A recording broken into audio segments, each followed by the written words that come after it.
रात अपने सबसे अंधेरे मोड़ पर थी। जंगल चुप नहीं था, जंगल देख रहा था। और इस बार कहानी सिर्फ दिनेश और नैना की नहीं थी, कुछ और भी जाग चुका था। दूर गांव की तरफ से आई वो चीख अब भी हवा में गूंज रही थी। बचाओ! दिनेश का दिल जोर से धड़कने लगा। उसने तुरंत नैना की तरफ देखा। तुमने सुना? नैना की आंखों में पहली बार सच वाला डर था। ये मैंने नहीं किया। उसकी आवाज हल्की कांप रही थी। ये वो नैना नहीं थी जो बदले के लिए जी रही थी, ये कोई और था। दिनेश बिना सोचे भागने लगा। चलो! नैना एक पल के लिए रुक गई, जैसे उसके अंदर कुछ रोक रहा हो। फिर वो भी उसके पीछे चल पड़ी, लेकिन इस बार उसके कदम भारी थे। जंगल से गांव तक का रास्ता आज पहले से ज्यादा लंबा लग रहा था। हर पेड़ के पीछे जैसे कोई देख रहा हो। हवा में एक अजीब सी स्मेल थी, कुछ पुराना, कुछ सड़ा हुआ। नैना रुक गई अचानक। दिनेश, ये एनर्जी मैं पहचान नहीं पा रही। दिनेश ने पूछा। मतलब? नैना धीरे से बोली, ये इंसान भी नहीं है और आत्मा भी नहीं। गांव के बीच लोग फिर से इकट्ठा थे। इस बार डर और ज्यादा था। कोई चीख रहा था, कोई रो रहा था। दिनेश भीड़ को चीर के आगे बढ़ा और फिर उसने देखा एक और लाश, लेकिन इस बार कुछ अलग था। उस आदमी का चेहरा सिर्फ डरा हुआ नहीं था, उसका आधा चेहरा जल चुका था, जैसे किसी ने उसे छुआ हो और वो जल गया हो। लोगों में से किसी ने कहा, इसके पास से जलने की बदबू आ रही थी। दिनेश का दिमाग घूम गया। ये नैना का काम नहीं हो सकता। नैना दूर खड़ी थी। उसने लाश को देखा और तुरंत पीछे हट गई। उसकी सांसें तेज हो गईं। ये उसका काम है। दिनेश ने पकड़ लिया उसका हाथ। किसका? नैना ने धीरे से कहा। उसका, जो मुझे भी ढूंढ रहा है। दिनेश ने जोर दिया। अब सब सच बताओ नैना, अब और नहीं छुप सकता। नैना चुप हो गई। उसने आसमान की तरफ देखा, जैसे यादें वापस आ रही हों। सालों पहले मैं एक नॉर्मल लड़की थी, इस गांव में रहती थी, माँ के साथ। Simple life, simple dreams. उसकी आवाज़ टूट रही थी। फिर एक दिन गांव के कुछ लोग शराब के नशे में, उन्होंने मुझे जंगल के पास रोका। दिनेश का खून खौल गया। कौन थे वो? नैना के आंसू रुक नहीं रहे थे। रघु और उसके साथ 3 और। उन्होंने... नैना रुक गई। उसकी आवाज़ बंद हो गई, लेकिन सब समझ आ गया। दिनेश की मुट्ठी बंद हो गई। उन्होंने तुम्हारे साथ? नैना ने आंखें बंद कर लीं और सिर्फ इतना कहा, मैं मर गई थी उस रात। हाँ, मेरी बॉडी मर गई, लेकिन मेरा गुस्सा, मेरा दर्द, वो जिंदा रहा। मैं वापस आई, बदला लेने। सबसे पहले रघु, फिर दूसरा। मैं उन्हें वही डर महसूस करवा रही थी जो मैंने किया। दिनेश चुप था, उसके पास शब्द नहीं थे। पर नैना की आवाज़ बदल गई। फिर वो आया। दिनेश ने पूछा, कौन? दूसरा शिकारी। नैना ने धीरे से कहा, एक और रूह, लेकिन वो मेरे जैसा नहीं। वो सिर्फ दर्द नहीं चाहता, वो सब कुछ जलाना चाहता है। उसका नाम... नैना रुक गई। हवा अचानक ठंडी हो गई। वीर। दिनेश ने पूछा, वो कौन है? नैना ने जवाब दिया, वो भी उस रात वहां था, लेकिन वो मुझे बचाने आया था। उन लोगों ने उसे भी मार दिया, जिंदा जला दिया।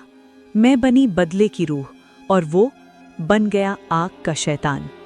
मैं सिर्फ उन्हें मार रही थी जो गिल्टी थे, लेकिन वीर, वो अब सबको मार रहा है, बेगुनाह लोग भी। इसका मतलब गांव डेंजर में है। नैना ने सिर हिलाया। हाँ, और वो मुझे भी ढूंढ रहा है। अचानक एक घर में आग लग गई। लोग चीखने लगे, आग, आग! फ्लेम्स आसमान तक पहुंच गईं।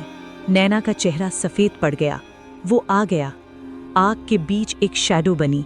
धीरे धीरे वो शेप लेने लगी।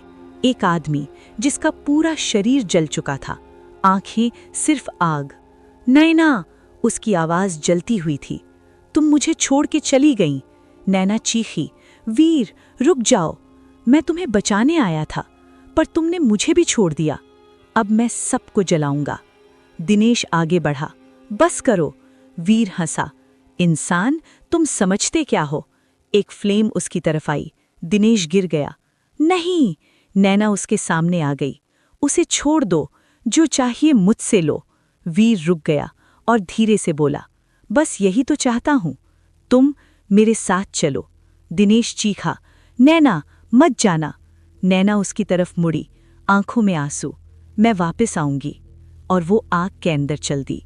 दिनेश जमीन पर गिरा था, आसमान की तरफ देखते हुए, और धीरे से बोला, मैं तुम्हें वापस लाऊंगा। दूर कहीं वीर की हंसी गूंजी, ट्राई कर लेना। रात अब सिर्फ अंधेरी नहीं थी, रात जिंदा थी। और उस रात एक कहानी अपने अंजाम की तरफ बढ़ रही थी। दिनेश जमीन पर गिरा हुआ था, उसकी सांसें तेज थीं, आंखें आसमान पर टिकी हुईं, लेकिन उसे कुछ दिख नहीं रहा था, क्योंकि उसके अंदर सिर्फ एक ही चेहरा था, नैना। और उसके सामने आग के बीच वो गायब हो चुकी थी। हमेशा के लिए? ये सवाल दिनेश के दिमाग में गूंज रहा था। उसने अपनी मुट्ठी बंद की, जमीन को जोर से पकड़ा और धीरे से बोला, नहीं, मैं उसे वापस लाऊंगा। सुबह होने लगी थी, लेकिन गांव में रोशनी नहीं आई, सिर्फ डर बढ़ा। लोग अपने घर बंद कर चुके थे, दरवाजे पे ताले, खिड़कियों पे कपड़े, जैसे सब किसी चीज से छुप रहे हों। एक बुढ़े आदमी ने धीरे से कहा, ये बदला नहीं है, ये विनाश है। दिनेश ने डिसाइड कर लिया, या तो वो सब खत्म करेगा या खुद खत्म हो जाएगा। लेकिन इस बार वो अकेला नहीं था। हल्का सा ठंडा झोंका और फिर वही रोशनी। नैना की माँ की आत्मा फिर से सामने आई। तुम रुक जाओ दिनेश, तुम नहीं समझ रहे। दिनेश ने सीधा पूछा, कैसे रोक सकता हूं उसे? आत्मा चुप रही, फिर धीरे से बोली, वीर को कोई नहीं रोक सकता, सिर्फ नैना। दिनेश का दिल रुक सा गया। मतलब? उन दोनों की रूह एक ही रात में बनी थी, एक दर्द से, एक प्यार से। लेकिन अगर एक को शांति मिलती है तो दूसरा खत्म हो जाता है। मतलब अगर नैना बच गई, वीर मर जाएगा? या?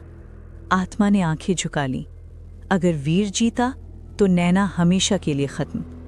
दिनेश की आंखों में आंसू आ गए। मैं उसे कैसे चूज करूं, प्यार या इंसानियत? शाम होने लगी और दिनेश फिर जंगल की तरफ बढ़ा। इस बार डर के साथ नहीं, इरादे के साथ। हवा तेज थी, पेड़ झुक रहे थे, जैसे जंगल भी जानता हो आज कुछ बड़ा होने वाला है। जंगल के बीच एक बड़ा सा सर्कल, आग का। बीच में नैना और वीर। वीर की आवाज गूंज रही थी, तुम मेरी थी नैना, तुम मेरी ही रहोगी। नैना की आंखों में आंसू थे। वीर, ये प्यार नहीं है, ये जुनून है। मैं सब जला दूंगा, इस गांव को, इस दुनिया को, सिर्फ तुम और मैं बचेंगे। नहीं! दिनेश दौड़ते हुए बीच में आया। आग उसके आसपास घूम रही थी, लेकिन वो रुका नहीं। नैना चीखी, तुम यहां क्यों आए? दिनेश ने सीधा कहा, तुम्हें लेने। वीर गुस्सा हो गया, इंसान! आग का बड़ा वेव दिनेश की तरफ आया, लेकिन इस बार नैना ने रोका। आग और रोशनी टकराई, पूरा जंगल हिल गया, जमीन फटने लगी, हवा तूफान बन गई। नैना ने दिनेश की तरफ देखा। एक ही रास्ता है। दिनेश समझ गया, नहीं, मैं तुम्हें खोना नहीं चाहता, पर मैं और लोगों को मरते हुए नहीं देख सकती। उसने हल्का सा मुस्कुराया, तुमने मुझे जीना सिखाया, अब मैं सही काम करूंगी। दिनेश ने उसका हाथ पकड़ा, प्लीज मत जाओ। नैना ने उसका हाथ धीरे से छोड़ा, मैं कहीं नहीं जा रही, मैं हमेशा तुम्हारे साथ रहूंगी। नैना ने आंखें बंद की और अपनी पूरी एनर्जी वीर की तरफ भेज दी। वीर चीखने लगा, नैना! आग अनकंट्रोलेबल हो गई। एक बड़ा सा ब्लास्ट, रोशनी प्लस आग, फिर सब चुप। सुबह हो चुकी थी, जंगल शांत था। आग गायब, वीर गायब, नैना गायब। दिनेश अकेला खड़ा था, आंखों में आंसू, लेकिन चेहरे पर हल्का सा सुकून। तुमने कर दिखाया। हल्का सा हवा का झोंका और एक आवाज, दिनेश। उसने पलटकर देखा, कोई नहीं था, लेकिन उसे महसूस हुआ नैना अब भी उसके पास है। कुछ कहानियां खत्म नहीं होती, वो बस महसूस होती हैं।